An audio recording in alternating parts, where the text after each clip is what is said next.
where the darkness starts. Welcome back to Stacks, where I try to talk about Kingdom Hearts merch every single day and show you something new. And today I want to talk about the chess set, but no, not this chess set. I'm talking about the original forgotten chess set known as the Kingdom Hearts Formation Arts line. Before we begin, don't forget to like, follow on TikTok as I do post short videos there first, but subscribe here on YouTube as I do post full-length videos like the one you're watching right now. But yes, this is the original chess set before that chess set that we have now, and this is the Kingdom Hearts Formation Arts line. Now, the Kingdom Hearts Formation Arts line was a line of officially licensed figures by Square Enix, consisting of 6 sets, with the first 3 being all about Kingdom Hearts 1, and a little bit about Kingdom Hearts 2, and the last 3 sets being all about Kingdom Hearts 2. And in fact, did you know that Disney has a whole line of Formation Arts? It's not just about Kingdom Hearts, but there's Lilo and Stitch ones, Pixar ones, Disney Princesses, a whole bunch of other ones, not just Kingdom Hearts. But focusing on Kingdom Hearts, and talking about the first few sets, the first 3 sets featured both heroes and villains. In fact, there was always 3 good guys and 3 bad guys in each set of 6. With the first set including Sora, Donald, Jack Skellington, all 3 of those heroes. And for the 3 villains, you had pretty much a group of Heartless in one little figure, Hades, and Maleficent. Now for your second set, you had Cloud. Yes, we did have a Final Fantasy representation, but that's all we had there, just Cloud, so sorry you Sephiroth fans. You had Cloud, Kairi, Goofy, Oogie Boogie, which is one of my favorite pieces by the way, Handsome Ansem, and Jafar.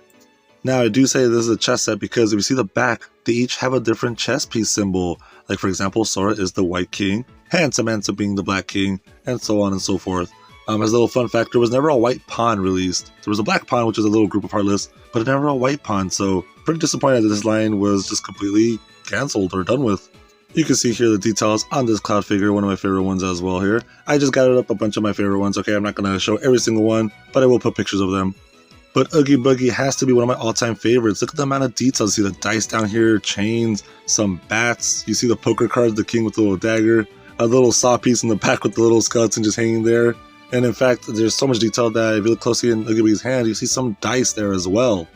Now the third set, based off Kingdom Hearts 2, consisted of Queen Minnie, Jack Sparrow this time, Sora in his KH2 outfit, Ursula, Pete, and Axel. Yes, we got an organization member here now, which is also a big letdown if they did not continue the series. Imagine all the organization members we could have. There's not really many franchise villains. There's a bunch of Disney villains, but no actual series villains from the organization members. No Bald Man. All we have is Handsome Ansem. Where are my villains? Where are all my villains at? I mean, in this series, we have 2 Axels and 2 Roxas. We need a Xion, but unfortunately, it's not going to happen. We're not going to see any Aqua Terravancers unless someone just creates them on their own, which is, I guess, is what 3D printers are for. So, you know, you 3D artists out there, make them. Make them, we will buy them. Now, this could be a really expensive set to complete, especially if you want the actual chess set itself. Because you have to buy a bunch of those pawns, those little shadow pawns, or we could talk about bootlegs. But before we do, another little random thing is that every single one of these boxes has this little black piece in there. I'm not sure what it's for. There's some Japanese words on it. I'm not sure. I could never find any information about this. The best I got was that these were kind of like little weights to put in boxes, so you couldn't tell which one you were getting. Because in Japan, these were all mystery sets. Yeah, they're all mystery boxes, and you actually had to put them together and build them. At first, I thought there was some type of riser, to stand them up higher, but no. I'm not 100% sure what these are, but I guess that's one explanation at least, that it could be little weights, so you can't tell the difference between maybe a Kairi figure that's really light and a Handsome Ansem figure that's a lot more heavy. But moving on to knockoffs or bootlegs. So as you can see here, we have Hades, Lord of the Dead, great character. When I didn't have so many Kingdom Hearts items, I did get a gift that was the original set, because these figures are heavily knocked off, or bootlegged, however you want to say it. Especially the first set, and as you can see here, I have a Hades next to a bootleg Hades. Just a big quality difference. The bootleg one has some different colors, not as washed. You can see pieces here. You have to kind of move it around because the hand actually won't get on the... Oh, there goes a piece.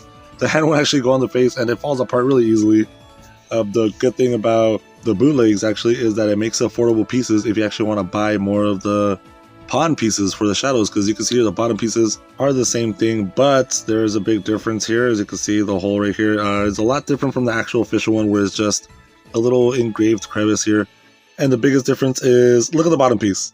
So look at the symbol. It's all warped. Looks like it's melting. Now, a couple more things to talk about before we get into the Kingdom Hearts 2 series of formation arts. I just want to mention the bootleg Sora. It was terrible. Look at it. You could tell it's an obvious knockoff. They wouldn't even paint the neck all the way, and the Keyblade was just full-on rubber. So, that's one way of telling that was a bootleg.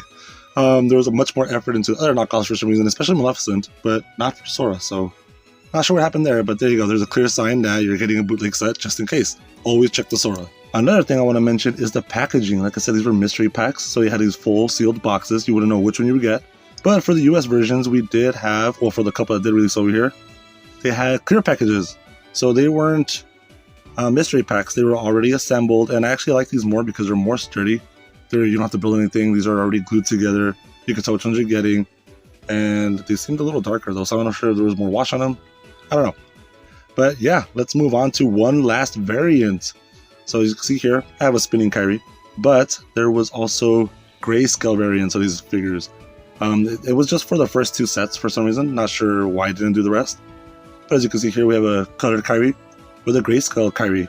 And you could take these as, I don't know, prototype ones that they released, or maybe just something you want to paint, or just a variant because, they do look kind of nice in grayscale as well. But as you can see, it's the exact same figure, just in grayscale. Moving on to the Kingdom Hearts 2 line finally, as you can see, the big difference is the bottom pieces. They now say Kingdom Hearts 2 giant logo, and unfortunately, they're no longer chess pieces. They're just regular little figures, little formation arts, which is still cool, but really bums you out that you couldn't complete the full chess set. Now, the one good thing, like I mentioned about the bootlegs, you could remove the bottom pieces. You could buy those extra pieces for these, and this is the same thing. You can actually remove the bottom pieces for these, and you can actually kind of interchange them. Though they will be a lot more loose on it, so I would put like some blue tack or something to really hold it in place. Now I want to show you all one of my favorite pieces. This has got to be my favorite formation arts out of the whole entire line, both Kingdom Hearts 1 and Kingdom Hearts 2, all of them, is the Naminé one. I just had to show you all this one. Look at it. You have the little figures running around the staircase in Castle Oblivion. Really reminiscent of the Kingdom Hearts 2 opening. In fact, let's go ahead and play it. I don't care for the copyright. The one biggest drawback I have about these is, look at this one. There's one of the best ones as well. Halloween Town Sora has a little goofy little Donald inside. So it sounds a lot of details, but if you notice, they're kind of shrinking. Not sure what happened here. In fact, here's an example. Here's Timeless River Sora. I'm going to put him next to regular Sora, and that regular Sora just towers over him. Well, not over him, but they're the same size, but the difference is that the Timeless River one is on top of this little spinny thing I have here. Yeah, and if you put Handsome Handsome next to him, it's not even the same toy line anymore. So not sure what happened there. Now, to cover the last three sets, let's just go through them. That first set of Kingdom Hearts 2, I guess, where they're no longer chess pieces, does have Riku, Final Form Sora, King Mickey, Roxas in Twilight Town, and that Naminé I was talking about. And there was even a 4-pack that released in the US, but it didn't come in Naminé, so what the hell. But a big difference, as you can see here, is that they're no longer 6 pieces. They are now 5 pieces per set, and no longer follow that whole 3 villains, 3 good guys type thing. For the second set, we had a Master Form Sora, a Organization 13 Roxas, an Axel, a Pride Land Sora, and that giant nobody, I forgot what it's called. Is Twilight Thorn, I believe? The name escapes me right now. And finally, the last series was all about Sora. You had an Atlantica Sora, Halloween Town Sora, Space Paranoid Sora, that Timeless River Sora, and a Sora on Destiny Islands. Now, another big thing you can ask yourself is, does any of this have to do with the actual lore of Kingdom Hearts, anything with the story? Well, let me tell you. Probably. Because these chess pieces did come out before they introduced the chessboard in, was it Kingdom Hearts 3? I'm not sure if they showed them earlier. Could have been earlier. But, yeah, you don't know. You never know. I mean, if you're watching this video, that means you're a huge Kingdom Hearts fan, and you know how the creator is. Anything could mean something. I mean, this guy could sneeze in a napkin, and that could be something. I don't know. So you could definitely ask yourself that. This could be kind of like the prototypes before the actual chessboard was introduced. Or this could all just be a coincidence. But anyways, we've made it to the end of the video. If you watched the whole entire thing, don't forget to like, subscribe, follow on TikTok. I do post short videos there first, but YouTube does get these full-length ones like the one you just watched right now. Wow, I can't talk anymore. I'm mumbling my words, but thank you all for watching. Again, I appreciate all your support. Let me know in the comments what we should talk about next, and I hope to see you all next time.